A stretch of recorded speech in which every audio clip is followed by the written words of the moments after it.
Nobody expected the New Orleans Saints to walk into OTAs already turning heads, but that's exactly what's happening. While most teams are easing into the offseason, the Saints are making bold moves behind the scenes. And the quarterback room? It's already heating up.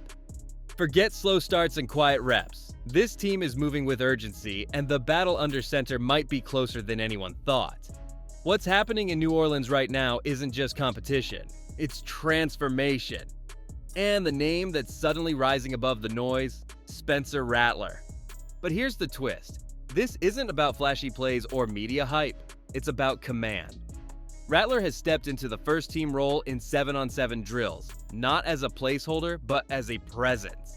He's connecting with Chris Olave like they've been teammates for years, and reports say he's already earned praise from offensive coordinator Kellen Moore for how he runs the huddle. Not just calling plays, controlling the room. The Saints didn't hand this to him, he took it. And the more you hear, the more it sounds like he's not just playing football. He's quietly building a case to lead this team week 1. But this story is far from over. Because on the other side of this quarterback race is a second-round draft pick who was supposed to be the future. So why is he already behind? What's happening with Tyler Shough might explain everything and raise even bigger questions heading into the next phase of OTAs. But before we get into that, hit that like and subscribe button for more Saints and all the NFL content. Let's aim for 500 likes on this video. The New Orleans Saints aren't waiting for preseason to figure out who their guy is. Right now, Spencer Rattler is putting on a quiet clinic, and the results are getting harder to ignore. He's not just completing passes, he's controlling the rhythm of practice. During the team's first open media session, Rattler took every first-team rep in 7-on-7 drills, threading tight throws, running clean sets, and looking like he's been in this offense for years. This isn't a slow development curve, it's a quarterback attacking an opportunity like his NFL career depends on it. What nobody's talking about is the confidence.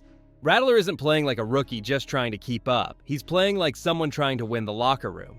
He's been praised for understanding the full responsibilities of all 11 players on the field, which isn't just impressive, it's rare.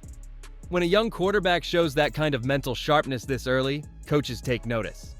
And with Kellen Moore rotating reps throughout the summer, Rattler's calm execution may be giving him a crucial head start. Still, this battle isn't over. Because while Rattler might have the early edge, there's another side of this story that's more complicated. Tyler Shough isn't just learning a playbook. He's learning how to survive in a league that gives rookies almost no time to adjust. And the signs from his first OTA outing are raising real questions about what comes next. Tyler Shough didn't walk into OTAs with low expectations. He was a second-round pick, the 40th overall selection, drafted to be a future leader. But just days into workouts, that future is already being tested. Shough took the field with hopes of making an immediate impression, but the reality was far less polished. His throws lacked consistency, his timing was off, and compared to the sharp rhythm of Spencer Rattler, the difference was noticeable. One practice doesn't define a career, but in a league where every rep is magnified, it was enough to stir doubt. The numbers weren't disastrous, but they weren't standout either.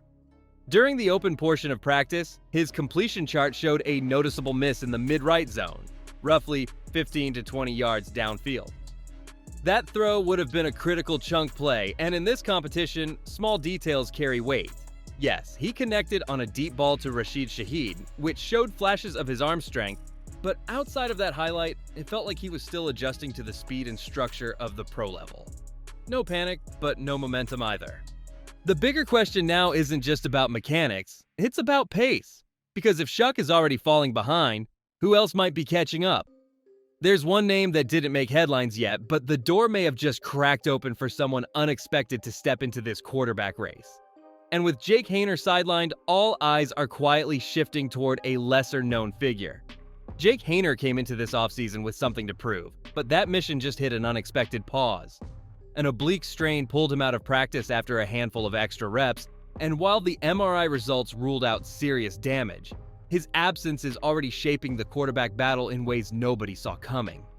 He's still on the field, still around the team, but not being in live drills at this stage is a setback, especially when every throw counts.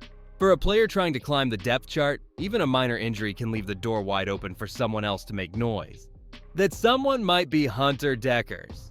He's not a household name, and he's not being hyped like Rattler or Shuck, but with Hainer sidelined and reps now up for grabs, Deckers is in the right place at the right time. Coaches haven't labeled him a riser yet, but they haven't ruled it out either. He's firmly in evaluation mode.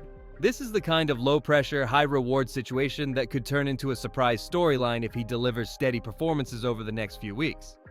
What makes this even more intriguing is how delicate the numbers game has become. Most teams won't carry more than 3 quarterbacks into the season.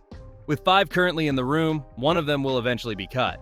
The competition just got tighter, and the margins just got thinner. And while the quarterback room grabs the spotlight, another position group is quietly getting reshuffled, where competition is just as fierce, and the stakes may be just as high. The Saints' backfield isn't as settled as it looks. Alvin Kamara is still the face of the group, but with him sitting out OTAs, as he always does, the door has opened for others to make early impressions. And right now, no player needed that window more than Kendre Miller. After an uneven start to his career, plagued by questions about health and readiness, Miller is now stepping into a second chance. Under new leadership, he's no longer carrying the baggage of last year's staff.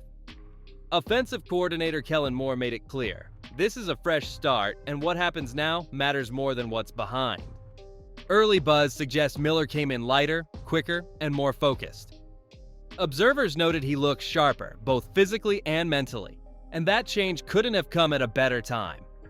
Because behind him, 2 new faces are already getting real snaps. Devin Neal, a 6th-round rookie out of Kansas, and Marcus Yarns, an undrafted free agent fighting for a roster spot. Both backs are earning looks with the second team, and that's not by accident. The Saints are testing every option, giving reps to players who can challenge the depth chart right away. What nobody's saying out loud, but everyone's thinking, is that RB2 might not be Miller's to lose anymore. Devin Neal is fast, tough, and showing early signs of system fit. Marcus Yarns may be a long shot, but his reps are rising. And with Clyde Edwards-Helaire still in the mix, the running back room is suddenly one of the most competitive on the roster. But while the offense sorts through its identity, another battle is brewing, one that rarely gets attention, but might shape the outcome of tight games all season long. While the spotlight stays locked on offense and defense, something big is happening on special teams, and almost nobody's talking about it. The Saints are in the middle of a full-blown kicking competition, and there are no guarantees. Blake Grupa, who's held the job since 2023, is suddenly under pressure from an international wildcard, Charlie Smith. And this isn't just a depth experiment. Smith has been turning heads with a leg that's been clocked booming kicks from beyond 65 yards in warm-ups. For a team that's lost close games by a field goal, that kind of power can flip momentum in an instant. What makes this battle even more unpredictable is how much Charlie Smith has evolved since last year. After spending time on the practice squad, he looks more composed, more athletic, and more in tune with the rhythm of the American game. Early OTA reports say he's not just kicking harder, he's carrying himself like a true pro. Meanwhile, Grupa brings experience and a proven track record. He's accurate, consistent, and reliable. But in a high-stakes camp, reliability alone might not be enough when upside is knocking this loud. So let's hear it. How confident are you in this Saints defense heading into training camp? On a scale of 1 to 100, where do you stand? And who's impressed you the most so far? Spencer Rattler's poise, Kendre Miller's reset, or Alontae Taylor's energy? Drop your take in the comments.